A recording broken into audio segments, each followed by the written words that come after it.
Well, hang on just a second, actually. Back again. Hello, everyone. Welcome to another episode of ToshokanFLP. We are your hosts, Sarah Palmer and Linda Yao. Yes.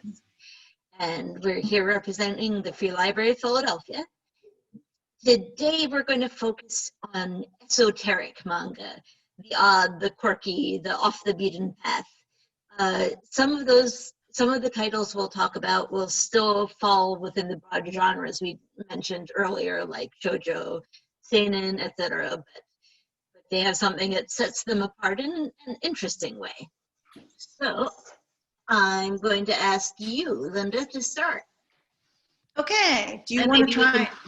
Maybe we could take turns. Back and forth. Yeah. Take turns. Yep. That sounds good. Let's see. So the first title I want to talk about is Sara Apart. I messed up. Saturn Apartments. I kept on writing it in my draft. I said Saturday Apartments. It is a manga series that is by. I just did the entire draft without saying who wrote what. Okay. But it is actually from Viz Signature. Uh-huh. And this is a story about Mitsu. He's a window cleaner for on a sci-fi world. Technically, did I just get kicked out? I just got kicked out of my draft. Hold up. And while you're doing that, I'm going to post the link so that people can see it. Okay, sure. So this story begins after Earth was evacuated.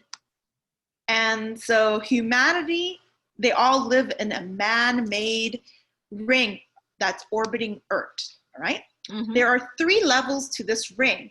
The top floor being meant for the elite. The second level is for growing food, and the third level is for everyone else who's not part of the elite, which is probably 1% or 10%, 10%, 1%, either or. Mm-hmm. And then, so Mitsu, his father actually died being a window cleaner. And so he happens to fulfill that role again for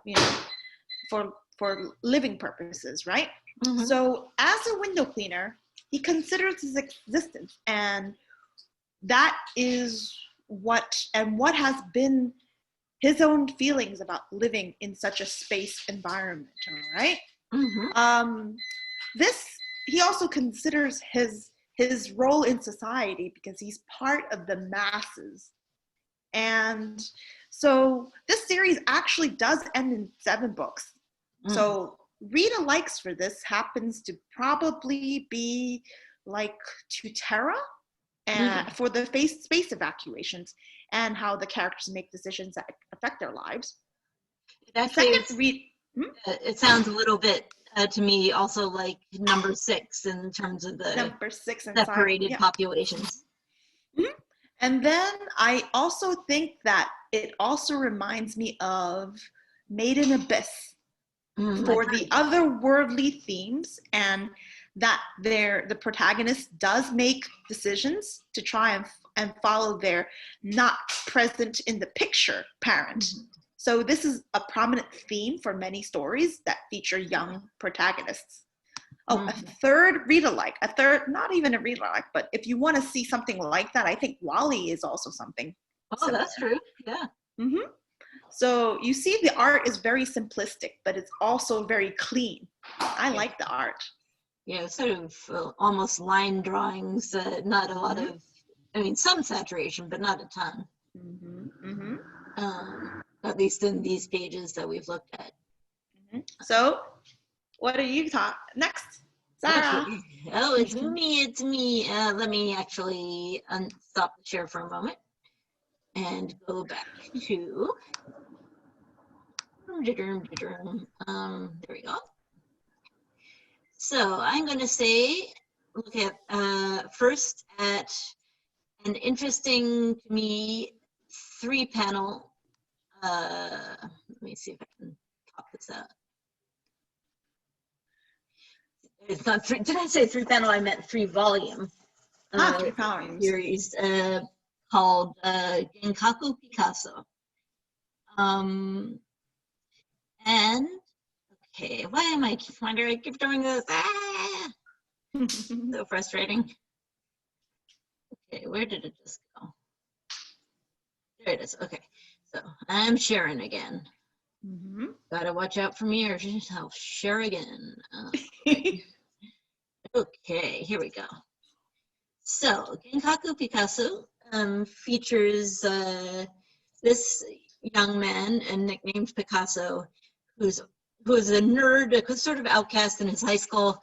Only person he really gets along with is his friend Chiaki, also in his high school class. But a freak helicopter accident winds up killing Chiaki, and whereas Picasso gets off almost without a scratch, but of course very traumatized. But one day, not too long after Chiaki died, he catches sight of a tiny little angel version of Chiaki, who has come to find him and said, actually, you were supposed to have died in the crash too, and what you need to, I kind of begged for them to spare your life because of your artistic skills. But they said, in order for him to survive, he needs to use his powers for good. And so what turns out to happen is that he's able to see people's auras. And when he sees the auras, he can start to draw them and find a vision of what's happening. Sounds really interesting. Yeah, and basically a sort of psychological landscape. Let me see if it includes, it should include one of them, I think. Okay, let's see. Okay, that actually goes further along than I expected. This is the last volume. Oh, it's the last volume, that's why I thought I was on the first. Okay, let me go back. The art style reminds me of like, what was it? Art style reminds me of like, not 20th Century Boys, maybe DMC. No, DMC is even more line drawn, sketchier. It sort of reminds me a little of the Litchi Club one that I haven't read that series, but oh, the poor guy. Okay, so his first tangle with somebody with an aura is basically this popular young man from his class who had this dark aura around him and these mysterious large figures. And what I forgot is that they kind of get sucked into the aura's images and get sucked in with the people whose auras they are and have to try to deal with it together. So it's kind of like getting sucked. Well, that sounds like Alice. No, that doesn't even sound like Alice. It's sort of, I mean, it's sort of being in another world, except it's in a world inside the mind of the person whose aura it is. Yeah. And I found it really moving, and I mean, bittersweet because Chiaki is dead, and there's no getting around her being dead. It is sad. Yes, but it's beautiful, and how he grows as a person and comes out of his shell slowly as he's able to help these people by exploring their auras with them. And Chiaki it makes a good read. It reminds me, this story actually reminds me of Heaven's Design Team. Oh, that sounds intriguing. Have you ever heard of that graphic novel, manga? No. It's about if heaven is like, it's like a present state, right? Yeah. And then there are people who is like a CEO. Did I just mention that it's like a business again? And these angels are designers for humanity. So I don't know, maybe not, but it's a good. I mean, I think of it as a good read. I like. That does sound good. And this is complete in 3 volumes, so it's not a huge time commitment. All the volumes are pretty thick, but Volumes are trade paperback. Yeah, Trade paperback. So I also have a physical copy here. Mm-hmm. All right, your turn. Oh, my turn already? Okay, sure. Let's see. The next title I want to talk about is Wakakozake, as well as also it's a double feature, Solitary Gourmet. So Wakakozake is by Chia Shinkyu, which is it's like a recent publication. It's by Comics, and then Solitary Gourmet by the late Jiro Taniguchi. It had a interesting publication history in English, all right? Mm-hmm. One is it was published by J Manga, it was a e-manga before they went under. Oh, J Manga, yeah. I miss J-Manga. J Manga. There was so much good stuff there. But I think a lot of it is getting picked up by Global Walker. I hope so. And then there's Fanfare, but it's currently, what I also know is that Fanfare Pontemont, who publishes a great deal of Jiro Taniguchi's other works, is saying that they're going to republish it. But there's no date yet. There's no date yet, which makes it even more like kind of scenario. So it is frustrating. I guess I'll talk about J Manga another time by the time we even get up to the publishers episode. Yeah, exactly. That we can talk about publishers past and present, late lamented, and the. So these So these two titles I'm mentioning them both is because they have similar themes. Both show that the protagonists are working professionals, and both are solo eaters going to eat at different restaurants, all the while discovering and talking about food in very rich inner monologues. You do not see them talking to anyone else, but you also read of what they're thinking about as they consume what is Japanese food. And every single time I read anything like that, I have this hungering feelings for Japanese food. Yes, I've watched a little bit of the Wakakozake anime and a little bit of the live action, and they're very short episodes and they're a lot of fun. And she has this classic way of expressing her delight. Something like. Yes. Yeah. So the difference between the two works is the gender and the purpose for why they eat. Wakako Murasaki is an office lady who is constantly seeking foods that pair with the alcohol that she drinks. So when she's satisfied, she has a signature automatopoeia. Yeah. So that is what Sara was trying to say also. I have seen the anime, and I have seen the two live actions that they have for Wakakozake. It is on Crunchyroll. Yes. It is legally streaming on Crunchyroll. Even though Crunchyroll the app has lost mention of all dramas. I checked it recently. Their website still has the drama. So I'm happy about that. What was my question? So the manga, that's what you were saying about the manga. The manga is only in one volume. I believe it's really simplistic. It's very simplistic in line drawing. Let me check. Well, the anime also is that way, especially the character design for Wakako. She's so funny and big round eyes, no nose, and you sort of see her eyes glowing as she sees the yummy food. So I actually have the digital version of this because there's no print version yet so far. I don't even know if I want to even read. I mean, I'll probably buy it if it's in print version. Yeah, you can see her eyes. Very striking. So what's up? Did you mention, you might have mentioned already, but the restaurants she visits are actually real. Yes, they are. They mentioned that in, let me just, oh God, well, whatever. They do mention that the mention in the live action is real restaurants. I don't remember if the manga mentions real life places. Yeah, I only know about the anime and the other. The anime and live action, I think. So a lot of the food manga, if it's contemporary, they will actually do a tourist thing and they will try to mention real restaurants. Yeah. Though they might close after, or they're not in operation anymore, since the manga could get dated. So the thing is that, so going back to what my review is, right? In Solitary Gourmet, there is an unnamed Japanese salaryman. He visits restaurants and enjoys food.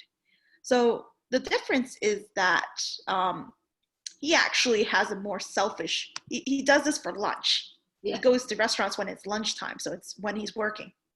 Yeah. So the thing is that both titles, as mentioned, has live action adaptations, but only Wakakozake has an anime. The live action for Solitary Gourmet has 5 seasons. 5 seasons where he talks about it. He talks about going to the restaurant, and then afterwards, I believe there's a short snippet of an interview with the people that he visits in the restaurant. And that is the Japanese version or the French version of the title, but that is an amazing title. The art is amazing. I love anything that Jiro Taniguchi draws. I love, and I will buy to the point where I buy it. I actually do have like 2 different versions of something already. But the thing is that the read-alikes I would have for these 2 titles is Not Love But Delicious Foods by Fumi Yoshinaga for the discovery of new places, because Not Love But Delicious Food, it talks about a foodie blogger. Mm-hmm. And another read-alike is Oishimbo. Yeah. For the thematic loves of Japanese cuisines. So a third recommendation I would recommend is it's a series known as Otherworldly Izakaya Nobu, which is currently published by Udon in English. I actually I have 7 volumes of that series. It's called, or otherwise, there's another title, Restaurant to Another World. But then again, that might go into the deep realm of too much food manga. Yeah. Antique Bakery, I wanted to mention another Fumi Yoshinaga title, which, although it's got more of a proportion of plot to food, it still talks in really beautiful terms about food. And when the manga was first issued in English, they had scratch and sniff covers. Oh God, I didn't realize that was the case. So Sarah, can I confirm that any title that I mentioned about within this review so far, they're not owned by Free Library? I don't think they are, because these are all very niche titles. Yeah, I think you're right. So this week is talking about Esoteric Manga. I'm sorry, you're going to have to buy it. You're going to have to buy it. Anyone who's interested in what I just mentioned has to go buy it. Yeah, I mean, I think a manga, I know you dislike Drops of God. It does have a couple of volumes. It does. It does have that. The reason why I don't like Drops of God is the over exaggeration. I mean, you could literally see his mind just explode with his waxing, and I'm not a big fan of that. But the thing is that the reason why I think that they have very rich monologues is because they in Japanese culture, right? Yeah. It's very stoic. Their personality is very stoic. You do not normally see what their expressions look like, how their personality looks like. That sounds really stereotypical. Oh God. Yeah, I just remembered though 2 other books that would definitely go with this theme and series are Food Wars and Yakitate Japan. I love Yakitate Japan. Yeah, I followed it for a while, but then I got kind of tired. Although there's a lot of appeal to it. I love it. There's also cultural reference. Oh, how about Toriko? Toriko's a good one. Oh, is that? I don't know anything about Toriko. Toriko is it's like Cloudy with a Chance of Meatballs. It's kind of like that. The entire thing is like that. But Food Wars is also good. I like it whenever the person his love for the thing actually busts everything and he's naked. Wait, yeah. Does that happen? Does that happen in Food Wars? Yeah, that does. Yes, that does. The reason why he does, the mangaka used to draw hentai.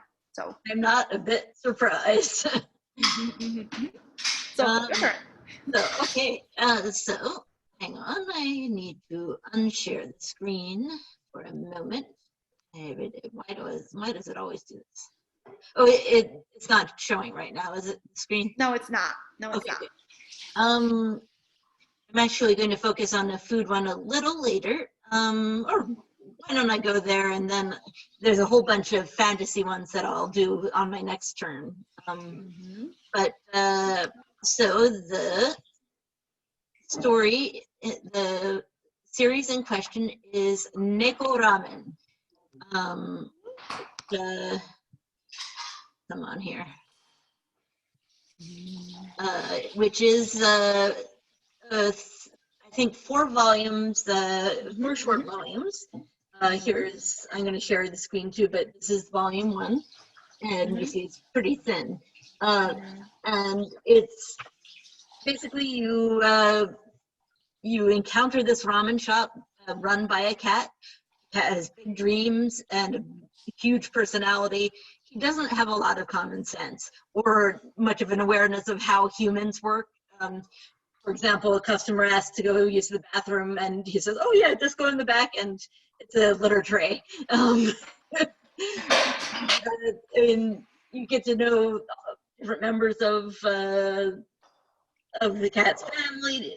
He just goes by Taisho, or like owner, and different members of the eating public. And he has a competitive streak with another shop, and it's really funny. I have just recently learned that an anime exists, and that yes, is there is an anime. That's what I was trying to say. There's an anime, and the anime is really cute. It's also very short. Yes. I cannot for the life of me remember when I saw it, but it came out, and I did get a tchotchke about Neko Ramen. Yeah, this was a Tokyo Pop printing in June 2010. It was one of their last things before they kind of went under. Yeah. So I'm surprised that there was actually 4 volumes that came out for it. Yeah. Yep. Okay, so that was short and sweet. Want to go on to your next, and then I'll. Okay, sure. Well, let's see. What did I say next? Okay, so my next is gonna be With the Light. It is With the Light: Raising an Autistic Child. It's by Keiko Tobe. And this is published by Yen. It has 8 volumes. Due to the fact that the mangaka passed away during the middle of making this graphic novel, this series is not finished, actually. And Free Library does have 1 copy of it. I saw it in Central. I saw an old, a worn copy. Hopefully, fingers crossed, they didn't read it just yet. So it talks about Sachiko Azumi. She's a young mother, and she happens to be the mother of Hikaru Azuma, who happens to be autistic. This is a manga that depicts the challenges of raising an autistic son. Okay, so this is a very much a tear-inducing manga. This manga/graphic novel is definitely a read for targeted audience, since the narrator is the mother and speaks about the difficulty of raising a child with a disability. There is such a limited amount of books with themes like this available in English that reading this is definitely an esoteric experience. This shows that the range of manga writing and availability is definitely wide, and not just for kids and youths. This is the reason why I think it's manga. So manga in publishing in Japan is probably a $7 billion industry. It's meant for all ages except for just here in the US. It's like teens, children, very limited adult stuff. But this is actually targeted towards young mothers. So actually, Rita likes for this series is actually one of the rare times that I could say that I'm not recommending manga. I'm actually recommended books with text in them. So, because there isn't any comparison. Not unless if I want to talk about. I will make a comparison after a little bit, which you may not agree with. Okay, because the thing is that, okay, sure. So the one of them is called The Reason I Jump, The Inner Voice of a 13-Year-Old. I have heard of it. Yeah. By Naoki Higashita. This is a memoir from a Japanese teen that is autistic, and he speaks about how he actively looks at the world. There is a mention of how his mother raised him and the challenges there is, especially since this echoes what you see within the light. So this is actually a nonfiction book, all right? A second read-alike for this is Mockingbird by Cynthia Lord. And this is a Children's Newbery Honor Medal book. So this speaks about, it's from the narrative of Catherine, whose sibling has autism, and how the family's entire focus is the care of his brother with autism. I actually borrowed that book to read, so I'll read it this weekend.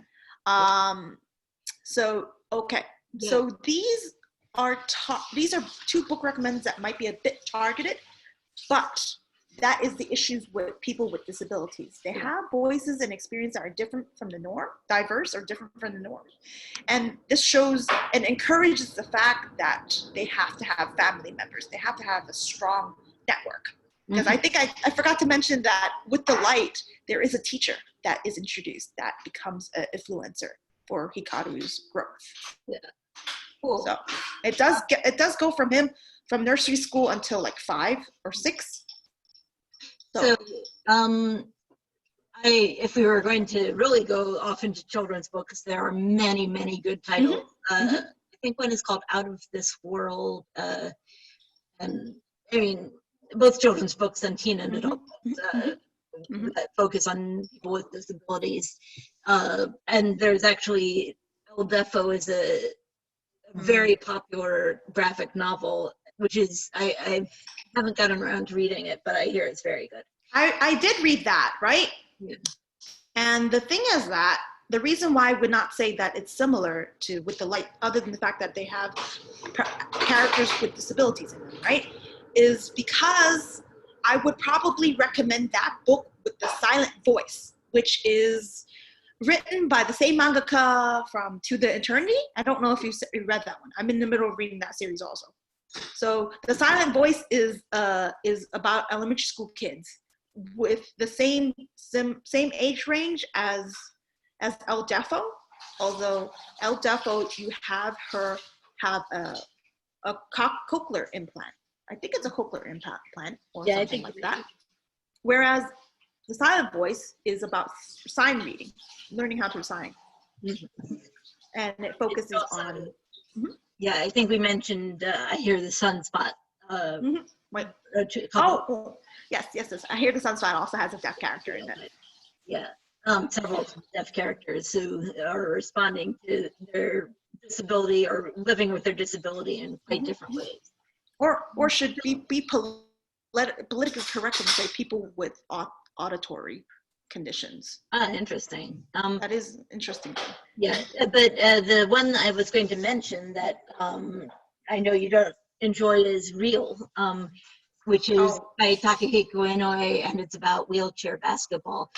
Amazing illustrations, and also it's stories from different perspectives of people who have paralysis or other conditions that influence whether they're able to play the sport they love. So Takahiko Inoue also wrote the Slam Dunk, which is another basketball manga. Real is a bit more serious, and it's very emotionally expressive, I have found. And so another book, if you want to talk about Real, is called Perfect World. That's right. Yeah. Yeah. So if you're gonna try and recommend the same as me, I'm gonna try and recommend the same back to you. That's fine. I've wanted to read that for a while. It's a good one. It's a good one. That ends in like 8 or 9 volumes. Yeah. Okay. Shall I jump back to my next set? So I have a clutch of fantasy titles to talk about. Well, Genkaku was sort of a fantasy title. But for my first see. I should probably invest in a dual screen setup or something. It might work better. Okay. So we've got a manhwa here called The Antique Gift Shop. And this is a business where owned by a young woman, very reluctant to take it over from, I think it was her grandmother. And she's also reluctant to take over her grandmother's shaman craft. There's a mysterious, beautiful male shopkeeper. And the antiques themselves each have souls. And so different customers come into contact with the antiques and interesting things result. So the problem with the Yen Press site is that it only gives you very small images. But This looks vaguely familiar, but if I have a read-alike. Yeah. I have a read-alike, it's Pet Shop of Horror, also published by Tokyo Pop. Yeah, as a, yeah. The art looks really cute and very reminiscent of manhwa. Yes, it's definitely got a lot of manhwa traits to it, which makes sense. So it is a manhwa. But yeah, one of the interesting things about it is that the main character, the shop owner, is not entirely sympathetic. I mean, somewhat sympathetic, but with a lot of metaphorical warts, so to speak. So she evolves somewhat too over the course of the story. Okay. Very quick things about, well, first I'm going to talk about Children of the Whales, which is the story of Sarah, do you want to stop sharing the screen so that way I could see what you're talking about? Let me stop that. So, Children of the Whale features this community that lives on a floating island. For generations they've been there and they haven't come into contact with any other people. But young Chakuro here is the archivist, so he's kind of the voice of the tale pretty much, and he talks about how they first come into contact with an outside person, followed by contact with that person's nation, which is a very militaristic invading power. And so there's the question of whether they'll survive at all. The other secret about them is that there's certain people on the island have the power to manipulate energy, and they're called the marked. Their lives are also shorter than the unmarked, and so as we read the manga, we find out more about what's behind all that. And I mean, it's got a large cast, and there's a lot of dear characters who do not make it. But it's I love the illustrations. This is the energy that's being manipulated. That just reminds me, when you say don't make it, that just reminds me of Bokurano. Or it reminds me of Future Diary. Yeah. But yeah, I mean, there's a lot of lovable characters as well as a lot of scary characters. But even with the scary characters, we often see some of the reasons behind their behavior. So that's that. Very quick thing about Kekaishi. Kekaishi. Yeah, I know not everybody likes it. It's complete, I think, in 35 or so volumes. It does.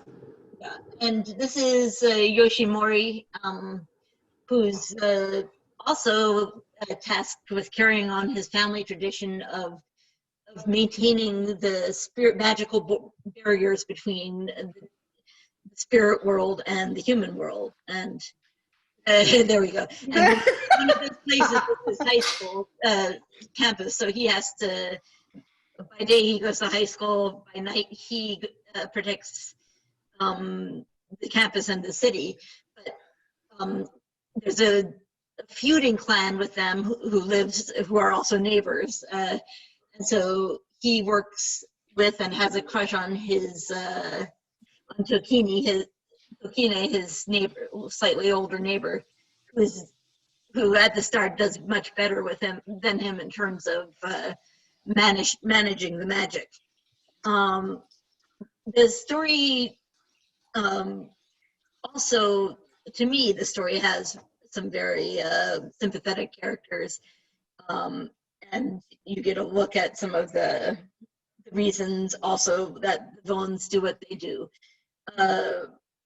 And there's one major loss that really hit me in the course of the manga. And, okay. And he's Yoshimori really does grow over the course of the manga, and so does Tokine. And there's some humorous storylines as well. So I really enjoyed it. The art reminds me of Rumiko Takahashi, because when you mentioned it, I kept on thinking about Ranma one half or like Rinne. Yeah, except I feel like Ranma one half doesn't move forward so much in terms of plot, and there's definitely a plot pushing this. Okay, well, I'm also reading this one. Oh, here, let me just say. Very quickly, this is a complete in 3 volumes title called Juana and the Dragon Newt 7 Kingdoms. And this is a world peopled by basically dragon/dinosaur folks who stand upright, wear clothes, and a lot of them are carnivores, a lot of them are herbivores. But our central character here is from a carnivore family but does not want to eat meat. And he encounters, hatching from an egg, this creature that turns out to be a human. So lots of people want to take advantage of this amazing new creature. So he tries to protect her and tries to help her find where she came from and what and find a way to the future with her. Ooh. Not future, I mean, sort of envision a future for her. I want to read this. Yeah. And I love the watercolor type illustrations. I find Juana is really Juana speaks Spanish, and the Spanish is mostly okay in terms of grammar, although there are a few errors. Okay. Yeah, and I mean, there's again humor and pathos, and Ned, is it Ned? No, Nid is he calls him Ned, is I mean, he's going through his teenage rebellion or whatever, so you get to see a lot of different, you get to see him interacting with his family and entertaining sometimes, but sort of heartwarming ways. Okay, moving right along. The story of Sayankoku.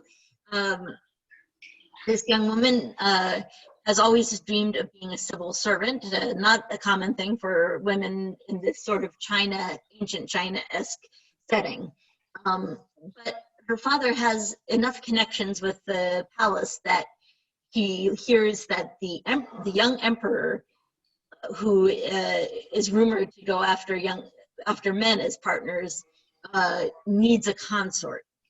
And so she's given this as a role to try to whip him into shape, essentially.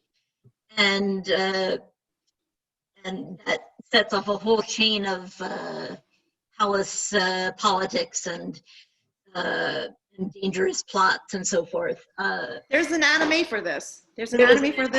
Yeah. I dropped it because I felt too much. But it also, Rita is Fushigi Yuki, if you're a fan of Fushigi Yuki. Yeah, though I'd say Shure, this character is a lot stronger than Miyaka. and older too, but she teaches other kids. It's also somewhat of a reverse harem situation where they're court officials that are kind of interested in her semi, and then she eventually does get to become a civil servant, which is great. I mean, and it's not easy. So so you get to see her struggle, and she's eventually sent away to a province and has to contend with a lot of other political issues there. A read alike for this would be, from my perspective, would be 12 Kingdoms, which is also 12 Kingdoms, yeah. It's a really nice anime, although it diverges somewhat from the novel series. It's not a manga. And so it's young women sort of emerging into roles of leadership. How many books are in this series? That's one of the drawbacks of Saiyunkoku. Got as far as 9 volumes, but I don't know that they'll ever finish the series. I think it is finished in Japanese, I think, but I doubt it's going to. I think it sort of petered out. But the anime itself wraps things up. Okay.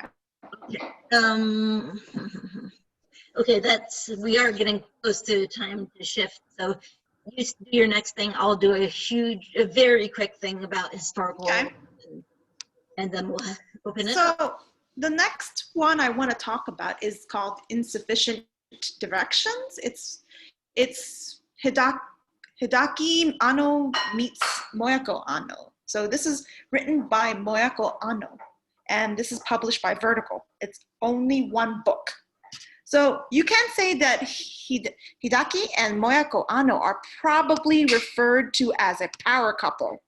They're actually, this is a memoiristic, well, not a memoiristic. It's kind of like hashtag own voices kind of thing, right? So both are known in their field of work. Hidako is in anime, as you can see, Evangelion. And then Moyako is in manga. She wrote a couple of different books that got translated in English by Vertical, right? So Insufficient Directions is a humorous take on the everyday lives of them both that Moyako illustrates. It's 4-koma style, all right? So this is also a biopic scenario depicting her husband as an overweight slouch who's an otaku, and herself as a baby, like screaming at everything. But it's really cute, and it's kind of those where you never see this type of art, because one of the things is that you never see this subject, I meant to say, not art.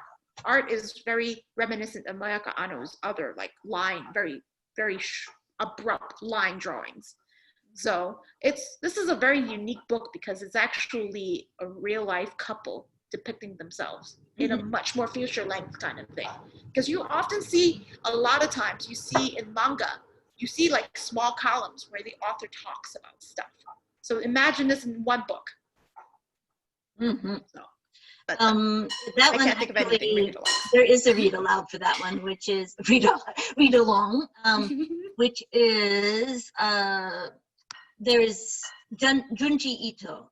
I forget the exact name. It's a single manga that's named for it's a diary about cats and his and his wife's lives. And I mean, it still has his very trademark style. So I mean, the eyes look a little creepy even at the best of times. And the kitties, the kitties are generally portrayed relatively realistically. But one of them has a sort of horrific patch on the back of his. I mean, it looks like a scary face in his fur. You realize that there's a lot of I read that one. It's a good one. It's really scary, but it's also good. It's only one short book. No. In this case of talking about cats, and I actually wanted to tag along with your Neko Ramen earlier. It's Yankees. Oh, yes, do talk about that. I wanted to hear about that. Yankees is it's by Atsushi Okada. It's also currently being published. It is not finished yet. I think I have seen up to episode 3. volume 3 or 4. It's published by Yen, and it talks about like this youth, and it talks about gang, right? All these like young men like trying to fight for territory. And then you realize in reality that these are all the inner monologues and representations of an alleyway of feral cats. So That's so much fun. So take that. It's so unique in the perspective. Yeah. So That's great. And sometime I hope we can have a bigger focus on cats in manga, because in manga and anime there are so many. I know. Yeah. Okay, so my very quick focus here is on historical manga. This is a shoujo historical title called Kaze Hikaru, and you may recognize these blue and white garments. They represent the Shinsengumi. So this is I believe it's still being issued in English at about 21 or 2 volumes right now. And so this young woman is the daughter of a doctor who is passing as male in order to sort of find her dad's killer, I think. And but also she falls in love with real historical person Seiji Okita here. And so you get to see some of the actual events that befell the Shinsengumi. They are a group of people in the samurai Bakumatsu period. Yeah, samurai in the Bakumatsu period, right before the Meiji Restoration. And so in a sense, they have a sort of romantic, romantic in the sense of lyrical, moving, whatever. Shinsengumi is a very big, very popular subject in Japanese. Yeah, and it's sort of, they've got a sense of doom for their way of life, and that because it's very doomed. Yeah. Eventually. So so that's that. I've enjoyed it so far. Okay, a very, very different one is by Taiyo Matsumoto. Sunny. Yeah, Sunny, which is semi-autobiographical about a group of foster kids in a foster home. And he's also written Ping Pong, which was made into an anime, and Taking Concrete, which is I think called Black and White as well in manga form, and is also an anime. Sunny, as far as I know, is not an anime, but you see it's a hardcover, so it got the A+ treatment. It really, really did. It's a Viz signature title, and his art style is it's a little atypical for manga, and is I mean, it sort of has this scratchy feel to it. Can you say that it's very close to what Viz is trying to move from manga to graphic novels? Can you say that? I think you might be able to say that. Although I don't know that Viz is necessarily going away from graphic novels. They're not, but the thing is that it's just something that appeals to American readers, just comic graphic novel readers, just as it, well. One thing you could say about this is that they are not shy about showing people who don't look conventionally attractive, which, I mean, even for characters that are not supposed to be all that pretty in shoujo manga especially, but also in shonen manga, they often have this polished quality to them, and you don't see that in these guys at all. Well, if another not so polished one is GTO. GTO, Great Teacher Onozuki. Okay, yeah. Okay. Oh, right. This is set in the 70s. That's why I'm talking about it in historical terms. Okay, Speeding Through Town of Evening Calm, Country of Cherry Blossoms. This is a good one. Good one. Yeah, it is a beautiful one. It's by the same person who later wrote In This Corner of the World, which became an anime. Movie, right? It's became a movie. What? Movie. That one did, yeah. And so some of the characters look kind of childish. That's true in both series or both manga. But this actually tells the story of a teen, somebody who experienced the Hiroshima bombing as a teen, and sort of how she deals with life after that. And then it switches to the point of view of her niece, and who's also coming to terms with the history of the nuclear bomb and how the impact it's sort of trauma it's had on the community. Another Hiroshima story is Barefoot Gen. Yes, Barefoot Gen, which is multiple volumes and definitely worth a read also, but quite different. Bride Story! Yes, and Bride Story is a sort of romantic tale of the Silk Road in the I think it's the mid 19th century. And so there's a marriage arranged between members of two different clans, one of which is more nomadic than the other. And you also see all the family surrounding. There's a question whether this marriage is going to last, partly because there's a big age range between the bride and the husband, who's I think around 12 when they get married. And I think another anime could read it like is The World is Beautiful. Yeah, I'm not familiar with that.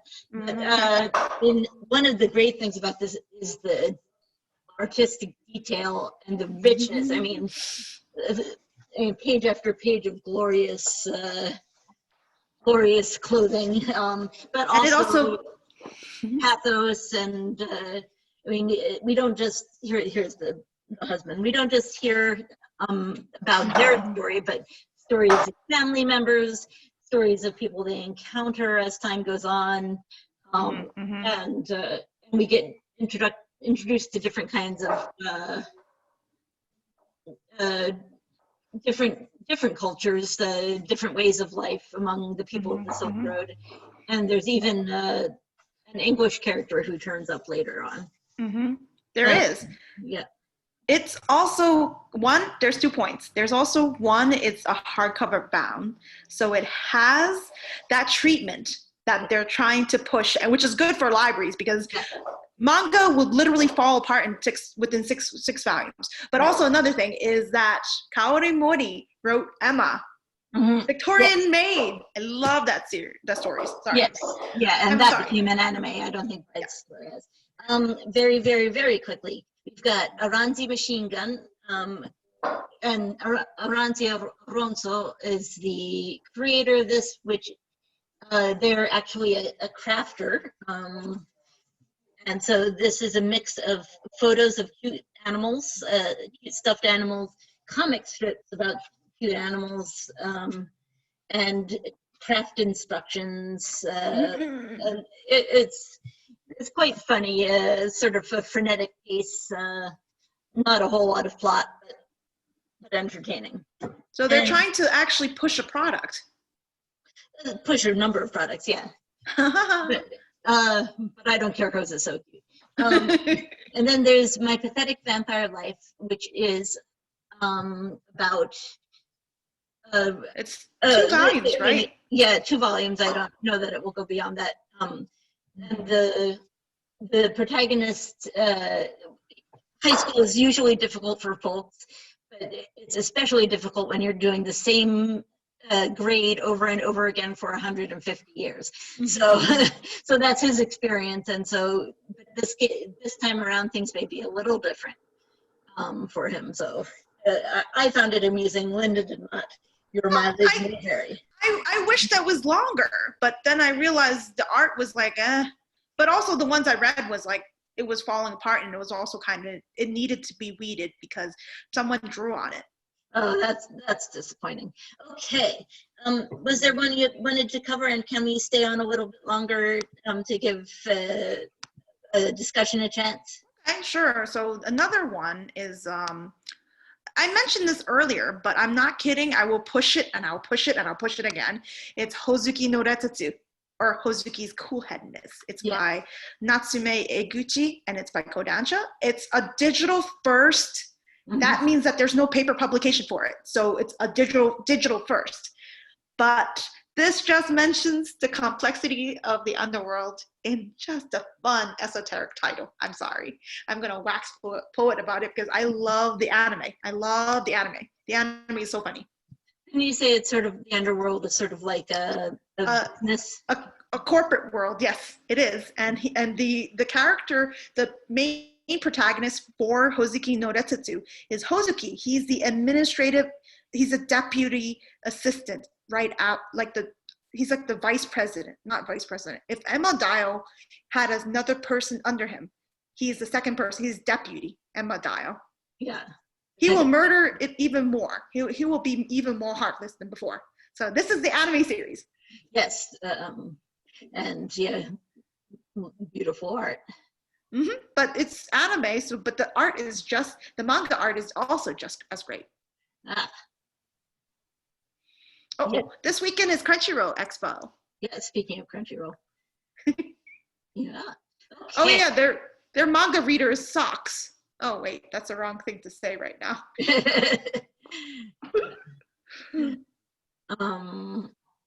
Okay, I just messed things Is this gonna? anyway, I don't know if it's gonna show. Okay, yeah, no, can you go away? Have we covered what we needed to cover, and shall we? I think so. Yeah, we're going to wrap up the recorded portion, and then Sheila, if you've anything to say, we would love to have you. So just a sec.